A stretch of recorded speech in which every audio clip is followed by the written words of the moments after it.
प्यारे बच्चों, मेरे YouTube चैनल पर आप सबका स्वागत है। आज हम नदी शब्द का शब्द रूप याद करेंगे।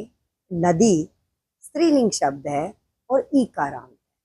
आपने देखा एक साइड लिखा है विभक्ति प्रथमा, द्वितीया, तृतीया, चतुर्थी, पंचमी, षष्ठी, सप्तमी और संबोधन।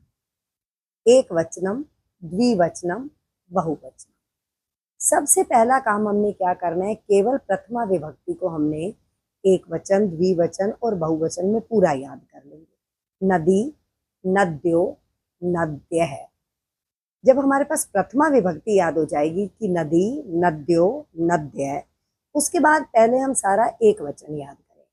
आप देखेंगे नदीम, नद्या, नद्ये, नद्यः, नद्यः, नद्याम। आपने देखा है कि जो हमारे पास पंचमी और षष्ठी विभक्ति है वो दोनों एक सी हैं, उसमें बिल्कुल कोई बदलाव नहीं है।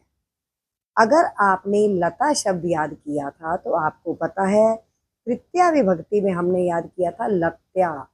यहाँ पर क्या है, नद्या। मैंने कहा था लत्या, लतायई। जब हम चतुर्थी विभक्ति याद करते हैं, आपको याद कराया था कि दो चोटियां बना देते हैं हम, दो मात्राओं को, ऐ की मात्रा को हम दो चोटी बनाएंगे तो चतुर्थी विभक्ति याद हो जाएगी। पंचमी षष्ठी एक जैसी है, और जबकि हम सप्तमी विभक्ति में याद करते थे लतायाम, यहाँ हमने याद किया नद्याम। फिर से एक वचन दोहराते हैं, नदी, नदीम, नद्या, नद्ये, नद्या, नद्यः, नद्याम। द्विवचन में देखेंगे आप नद्यो, नद्यो एक जैसा है, नदीभ्याम, नदीभ्याम, नदीभ्याम, नद्यो, नद्यो। इस द्विवचन में मेरे ख्याल से किसी बच्चे को कोई दिक्कत नहीं है, क्योंकि हम जब लता शब्द याद करते रहे हैं, चाहे हम बालक शब्द याद करते रहे हैं, ये सब एक जैसे चलते हैं। अब हम आ रहे हैं बहुवचन पर। बहुवचन में आपने देखा, मैंने प्रथमा और द्वितीय विभक्ति में लिखा है नद्ये, नदी। आप केवल बहुवचन याद करेंगे पहले अच्छे से, उसके बाद तो आप ये देखिए एक वचन का शब्द आपने नदी लिखकर केवल विसर्ग लगाया।